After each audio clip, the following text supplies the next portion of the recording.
राम राम। आज हम श्रीमद् भगवत गीता के अध्याय 4 ज्ञान कर्म संन्यास योग का श्लोक 29 संस्कृत उच्चारण और हिंदी अर्थ सहित सीखेंगे। पहला चरण अपाने। अपाने जू के साथ आधा ह झो व में अमिक्स करेंगे वती प्राण ण में अमिक्स किया। शब्द पूरा होने के बाद ण पे अनुस्वार आधा म प्राणम। पहला चरण फिर से अपाने जुह्वति प्राणम। दूसरा चरण प्रा। प्रा का अर्थ क्या हुआ? प आधा और र पूरे पर आ की मात्रा PRA। प्राणे णी के बाद में है अवग्रह। आपको णी की मात्रा को लंबा खींचना है। प्राणे पान शब्द पूरा होने के बाद में न पे अनुस्वार आधा म प्राणे पानम। त में अमिक्स किया तथा प में अमिक्स किया परे। दूसरा चरण फिर से प्राणे पानम तथा परे।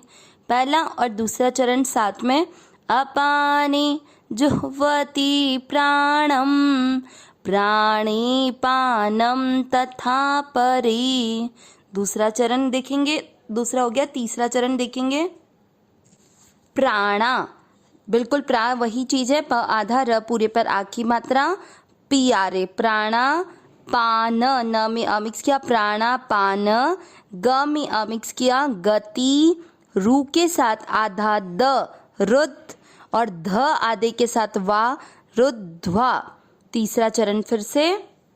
तीसरे चरण में रू की मात्रा छोटी है तो इसको लंबा नहीं खींचना है। आप करते हैं तीसरा चरण प्राणापान गति रुद्ध्वा। चौथा चरण देखेंगे अब प्राणायाम। म में अमिक्स किया प्राणायाम। प में अमिक्स किया परा। य में अमिक्स किया परायणा। णा में आ की मात्रा तो विसर्ग को पढ़ेंगे हा परायणः। चौथा चरण फिर से प्राणायाम परायणः। तीसरा और चौथा चरण साथ में प्राणापान गति रुद्ध्वा प्राणायाम परायणः। पूरे श्लोक का उच्चारण एक साथ अपाने जुह्वति प्राणम प्राणे पानम तथा परे प्राणापान गति रुद्ध्वा प्राणायाम परायणः। एक बार फिर से अपाने जुह्वति प्राणम प्राणे पानम तथा परे प्राणापान गति रुद्ध्वा प्राणायाम परायणः। श्लोक का अर्थ देखेंगे। अपाने। अपाने यानी अपान में। जुह्वति। जुह्वति यहाँ पर क्योंकि यज्ञ के बारे में बात कर रहे हैं तो यहाँ हवन करते हैं। यहाँ पर इसको हवन करते ही को आप रेचक करते हैं वो भी समझ लेंगे। प्राणम यानी प्राण का पूरक करके। अब ये जो शब्द अपन ने देखे कि प्राण का पूरक करके अपान में हवन अर्थात रेचक करते हैं, तो अब ये शब्द आपको लग रहे होंगे कि अपान क्या है, प्राण क्या है, पूरक क्या है। इन चीज़ों को अपन अब समझते हैं। पहले सबसे पहले हम समझेंगे कि प्राण का स्थान कहाँ से है। प्राण का स्थान है हृदय, और हृदय हम जानते हैं शरीर में ऊपर की तरफ होता है। और अपान का स्थान होता है गुदा, और गुदा होती है नीचे की ओर। जब हम श्वास को मतलब श्वास लेते हैं तो उसको हम बाहर निकालते हैं तो उस समय हमारी वायु की गति किधर किस डायरेक्शन में होती है? ऊपर की ओर होती है। आप खुद इस चीज को ट्राई करके देखो कि जब आप अपनी श्वास को बाहर निकाल रहे हो तो वायु की गति कहाँ आ रही है? ऊपर की ओर। और जब श्वास को आप भीतर लेकर जाते हो तो वायु की गति किधर जाती है? नीचे की ओर। तो इसलिए श्वास को जो बाहर निकालने का कार्य हुआ उसमें वायु की गति ऊपर की ओर थी, और ऊपर किसका कार्य है? प्राण का। प्राण का स्थान है तो ये हो गया, ये किसका कार्य हो गया? प्राण का कार्य है। जो श्वास को बाहर निकालना है वो कार्य हो गया प्राण का। और श्वास को जो अपन भीतर लेके जाते हैं जिसमें वायु की गति नीचे की ओर होती है, तो नीचे गुदा का गुदा रहती है जो अपान का स्थान है, तो ये अपान का कार्य हुआ श्वास को भीतर लेकर जाना। अब अभी तक हमने समझ लिया कि प्राण क्या होता है और अपान क्या होता है, और प्राण का क्या कार्य है और अपान का क्या कार्य है। ठीक है, अब हम देखेंगे पूरक क्या होता है। हमने देखा था ना, प्राण का पूरक करके अपान का हवन या रेचक किया करते हैं, यही था पहला चरण। तो अब अपन देखते हैं कि प्राण का पूरक ये कैसे हुआ। इसमें क्या किया जाता है, आप पहले बाई नासिका से, बाई जो आपकी नासिका यानी नाक है उसका जो लेफ्ट साइड है, उस लेफ्ट साइड से बाहर की वायु को अंदर लिया जाता है।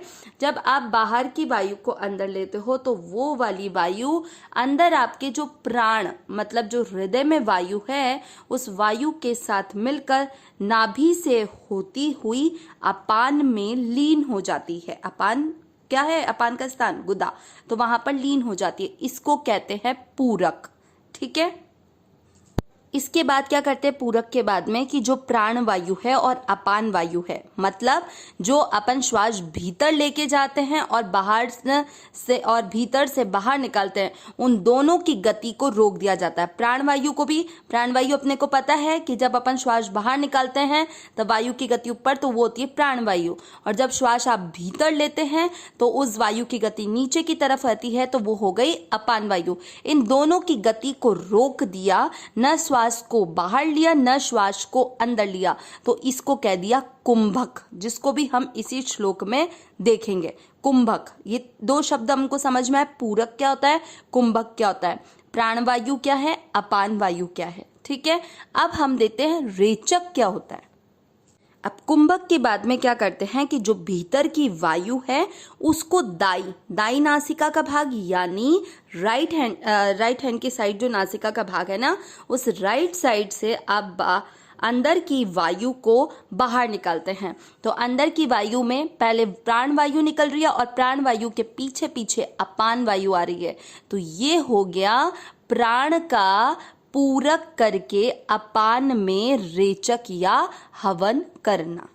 ये चीज आपको समझ में आई, ये होता है रेचक क्रिया, कि किस तरह से आपने चंद्र नाड़ी यानी जो बाई लेफ्ट साइड थी नासिका की, वहां से बाहर की वायु को लिया, लेकर वो प्राण वायु के साथ मिलकर कहां पर गई, नाभि से होती हुई अपान में गई। उसके बाद में अपान वायु और प्राण वायु मतलब इन न तो श्वास अंदर ली न श्वास अंदर से बाहर निकाली, उन दोनों की गति को रोक दिया और ऐसा करके हमने कुंभक किया। उसके बाद में भीतर की जो प्राण वायु थी उस भीतर की वायु को दाई नासिका यानी सूर्य नाड़ी के माध्यम से हमने बाहर निकाला, और उस प्राण वायु के साथ साथ उसके पीछे पीछे अपान वायु भी आ रही थी। तो इस तरह से प्राणों का रेचक करके हमने अपान में रेचक किया यानी हवन क्रिया की।